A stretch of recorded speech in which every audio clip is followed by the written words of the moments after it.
അതെനിക്കൊരു അത്യാവശ്യ കാര്യം പറയാനുണ്ട് മക്കളെ. മക്കളെ മോളെ മക്കളെ മോളെ മക്കളെ മോളെ ഇതേ വിളിക്കുള്ളൂ, വേറെ പേരൊന്നുമില്ല. പിന്നെ വിളിച്ചതൊക്കെ പറയണ്ട.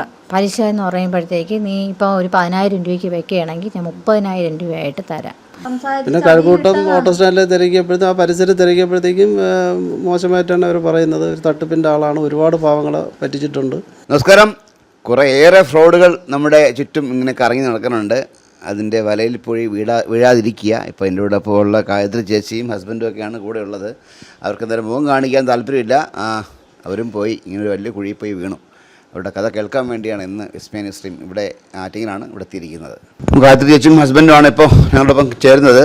എന്താ ചേച്ചി പറ്റിയ കാര്യം പറ. ഞാൻ ജോലിക്ക് നിന്ന സമയത്ത് ഒരു സ്ത്രീ വന്നിട്ട് എന്നോട് പിന്നെ എൻ്റെ വീട്ടുകാര്യങ്ങളും മറ്റ് കാര്യങ്ങളെല്ലാം ചോദിച്ചിട്ട് എന്നോട് പറഞ്ഞ് കടങ്ങളൊക്കെ ഉണ്ടോ മക്കളെ എന്ന് ചോദിച്ചു. അപ്പോൾ ഞാൻ പറഞ്ഞു പിന്നെ കടമൊക്കെ ഉണ്ട്, കുറച്ച് കടങ്ങളൊക്കെ ഉണ്ട്.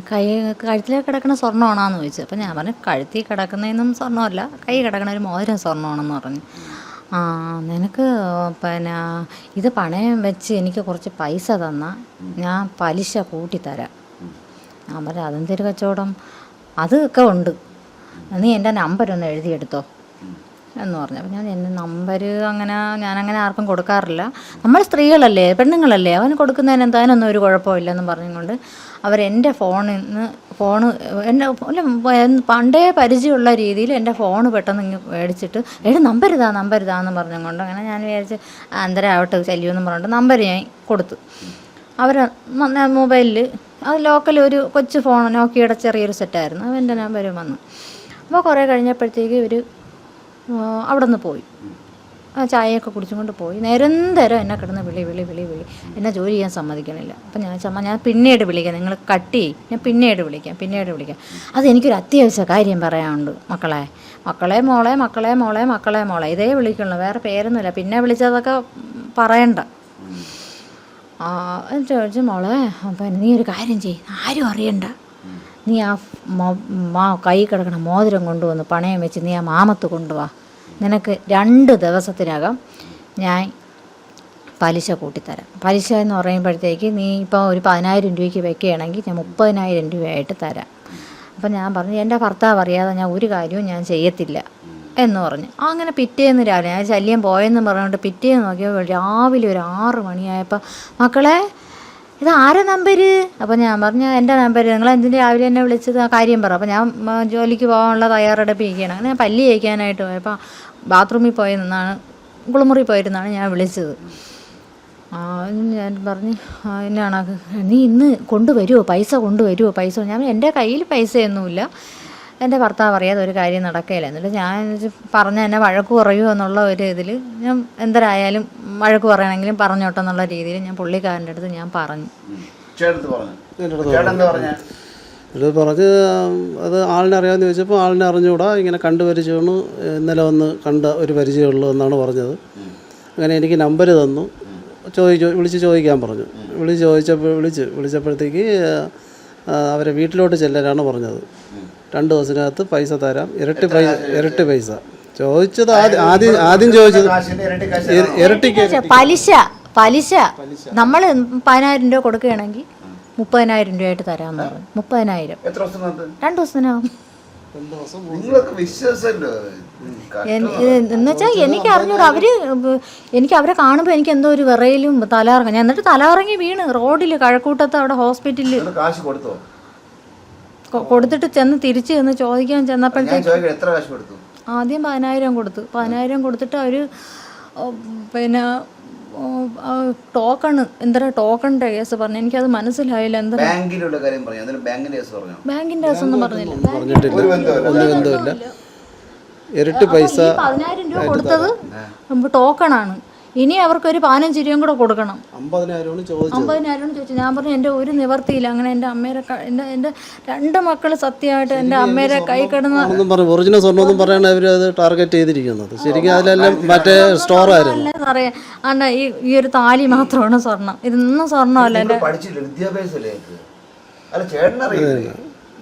പറഞ്ഞ് കാര്യമില്ല. എന്തായാലും കൊടുത്തു പോയി. ഇപ്പൊ എത്ര കാശ് കൊടുത്തു? 25 നിങ്ങൾ ചോദിക്കാൻ തിരിച്ചു ചോദിക്കാണ്ട് പോയി. അപ്പൊ എന്താ പറഞ്ഞത്? ഭീഷണി സ്വരമാണ് വരുന്നത്. നിങ്ങൾ ഇനി ഇവിടെ എൻ്റെ അടുത്ത് പൈസ ചോദിക്കാൻ വന്നാൽ നിങ്ങളെ പ്രതിയാക്കുന്നു. ഇപ്പം പറയുന്നത് അവർ സ്വന്തമായിട്ട് നെറ്റിയൊക്കെ കൊണ്ടുവന്ന് തറയെ കൊണ്ടുവന്ന് ഇടിച്ചിട്ട് ഇപ്പോൾ അണ്ണനല്ലേ പോയത്, അണ്ണൻ അടിച്ചെന്ന് കൊണ്ട് അണ്ണനെ പേരിൽ കൊണ്ടുവന്ന് കേസ് കൊടുത്തിട്ട് അണ്ണനെ അകത്താക്കാനുള്ള ഒരു ഇതാണ്. ഒരു ദിവസം കണ്ട് പരിചയമുള്ള ഒരു വ്യക്തിക്ക് ഇത്രയും കാശ് എന്തിനാ കൊടുത്തത്? ഞങ്ങള് കൊടുത്തു പോയി. നിങ്ങൾക്കും കാശിന് അത്യാവശ്യം ഉണ്ടായിരുന്നു അല്ലേ? നമ്മുടെ ബുദ്ധിമുട്ടെല്ലാം ചോദിച്ച് മനസ്സിലാക്കിക്കൊണ്ട് സാമ്പത്തികപരമായിട്ട് സഹായിക്കുക എന്നുള്ളത്. നമുക്ക് ഇത്തിരി കടമുണ്ട്. കാരണം അമ്മേരെ ഉണ്ടായി കൂടെ വീഴാനായിട്ട് അടുക്കളയിൽ പോയി നോക്കും, ഇടിഞ്ഞ് വീഴാറായിരിക്കുന്നു. അപ്പോൾ ഞാൻ വിചാരിച്ച ഇത്രയൊക്കെ അതൊക്കെ ഒന്ന് ശരിയാക്കാമെന്നൊക്കെ ഉള്ള ഒരു രീതിയിൽ 10,000 രൂപയ്ക്ക് ഒരു 30,000 രൂപ കിട്ടണമെങ്കിൽ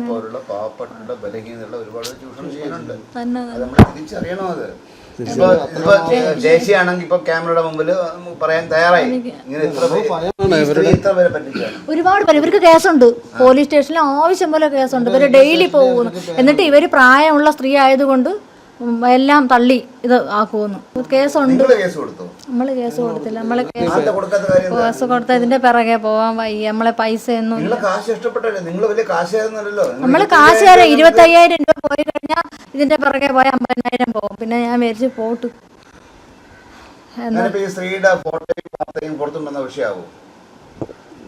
അതാണ് ഭീഷണിയൊക്കെ ഉണ്ട്. അവര് പിന്നെ ഫോൺ വിളിച്ച് ഭീഷണി പറയുന്നത്. അപ്പൊ ഇനി ഒരു പാവങ്ങൾ ഇനി പറ്റിക്കരുത്.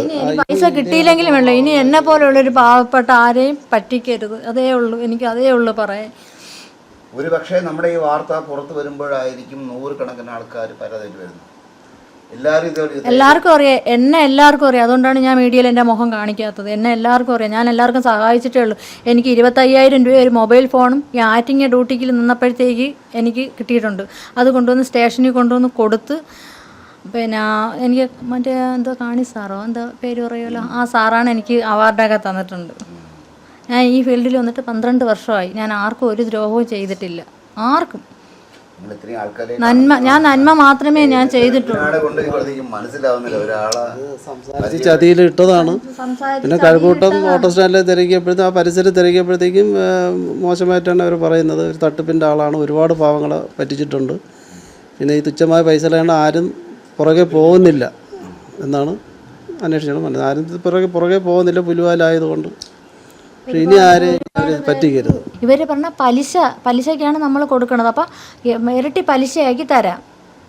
പലിശയാക്കി തരാന്നാണ് പറയണത്. പിന്നീടാണ് അവര് പറയണത് ഇരട്ടിച്ച് ഞാൻ കേട്ട ശബരിനാഥനെ മാത്രമേ കേട്ടിട്ടുള്ളൂ. ഇപ്പൊ അതിലാണ് അടുത്തൊരു സ്ത്രീയുടെ ഇരട്ടിച്ച് തരാന്ന് പറഞ്ഞപ്പോഴത്തേക്ക് കള്ളപ്പണമാണെന്ന്. അത് കള്ളനോട്ടാണ്. നമുക്ക് അത് നിങ്ങൾ കുരുങ്ങുന്നു, നമ്മളെ കുരുക്കുന്നു. അവരെ ഇരിക്കുന്ന കള്ളനോട്ടാണെന്ന് അത് ആ ഓഡിയോയിലുണ്ട്. അവർ വിളിച്ച ഫോൺ കോളിലുണ്ട്. നിങ്ങൾ ഇനി പൈസയും ചോദിച്ചുകൊണ്ട് വരണ്ട, നിങ്ങൾക്കത് ചെയ്യാൻ പറ്റും. കള്ളനോട്ടാണ് ഇരിക്കുന്നത് എന്നാണ് പറയുന്നത്. കള്ളനോട്ടാണ് അവരെ കൈ ഇരിക്കുന്നത്. നമുക്ക് ഇരട്ടിച്ച് തരാന്ന് പറഞ്ഞാൽ കള്ളനോട്ടാണ് എന്നാണ്. അല്ല,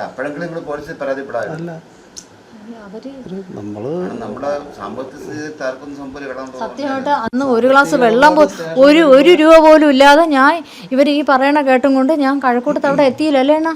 ESIയുടെ അവിടെ എത്തിയപ്പോഴത്തേക്ക് ഞാൻ ബോധമില്ലാതെ മറിഞ്ഞടിച്ച് വീണ്. അണ്ണൻ്റെ കയ്യിൽ 1 രൂപ പോലും ഇല്ല എന്നെ ആശുപത്രി കൊണ്ടുവന്ന് കയറ്റാൻ. പിന്നെ ഇവിടെ ഫോൺ വിളിച്ച് പറഞ്ഞ് മക്കളാണ് അങ്ങ് വന്ന് എനിക്ക് ഒരു ഓർമ്മയില്ലായിരുന്നു ഞാൻ എവിടെയാണെന്ന് പോലും എനിക്കറിയാം. വളരെ ഗൗരവമായ കുറ്റകൃത്യം നമ്മുടെ ചുറ്റും നടക്കുകയാണ്. ഇപ്പോൾ ഈ ദമ്പതികൾക്ക് അവരുടെ മുഖം ഒന്നും കാണിക്കാൻ പറ്റുന്നില്ല, അവർക്ക് കാണിക്കാൻ താല്പര്യമില്ലെന്ന് പറഞ്ഞു. എന്തായാലും ഇത്രയും വളരെ ഗുരുതരമായ കുറ്റകൃത്യം നടന്നുകൊണ്ടിരിക്കുകയാണ്. കള്ളനോട്ടെന്നൊക്കെ പറയുന്നു, എനിക്കറിയില്ല. ഏതായാലും ഇത്തരം സംഭവങ്ങളൊക്കെ നമ്മുടെ ചുറ്റും നടക്കുന്നുണ്ട്. എന്തായാലും ശശി ചേട്ടാ പെട്ടുപോയി അല്ലേ? പെട്ടുപോയി. നമുക്ക് ആ പൈസ കിട്ടിയില്ലെങ്കിലും വേണ്ടല്ലോ, വേറൊരാൾ ഇതെനിക്ക് പാവപ്പെട്ടവരാരെയും ചതിക്കരുത്. മക്കളെ കെട്ടിച്ച് വിടാൻ ഇല്ലെന്നുണ്ടെങ്കിൽ അവരെ പഠിപ്പിക്കണ്ടേ, അവരോരോ കാര്യങ്ങൾ നോക്കണ്ടേ. ഏതായാലും ഈ കുറ്റകൃത്യം ഞാൻ സമൂഹത്തിൻ്റെ മുന്നിലേക്ക് വച്ചിരിക്കുകയാണ്, പ്രേക്ഷകരുടെ മുന്നിൽ വച്ചിരിക്കുകയാണ്, ബന്ധപ്പെട്ട ഉദ്യോഗസ്ഥരുടെ മുന്നിലേക്ക് വച്ചിരിക്കുകയാണ്. ബന്ധപ്പെട്ട ആൾക്കാർ ആരെങ്കിലും എന്നെ സമീപിക്കുകയാണെങ്കിൽ ഇവരുടെ ഫോൺ നമ്പരും കാര്യങ്ങളൊക്കെ ഞാൻ കൊടുക്കാം. അതുമാത്രമല്ല സ്ത്രീയുടെ വിവരങ്ങളും നമുക്ക് കൈമാറാൻ കഴിയും. ഏതായാലും ഇനിമേൽ ഒരാളും ഇങ്ങനെ പറ്റിക്കപ്പെടരുത്. കള്ളനോട്ടൊക്കെ എന്തൊക്കെയാണ് പറയുന്നത് എനിക്കറിഞ്ഞൂടാ. കള്ളനോട്ടൊക്കെ അവരുടെ കയ്യിൽ എങ്ങനെ വരുന്നത് എനിക്ക് മനസ്സിലാവുന്നില്ല. ഇത് വളരെ വളരെ ഗൗരവതരമായ ഒരു കുറ്റകൃത്യമാണെന്നാണ് എനിക്ക് മനസ്സിലാക്കാൻ കഴിയുന്നത്. വിസ്മയസിന് വേണ്ടി ക്യാമറമാൻ അരുൺ സാറിനൊപ്പം ശ്രീത്തുമാരാർ സൈനിങ് ഓഫ്.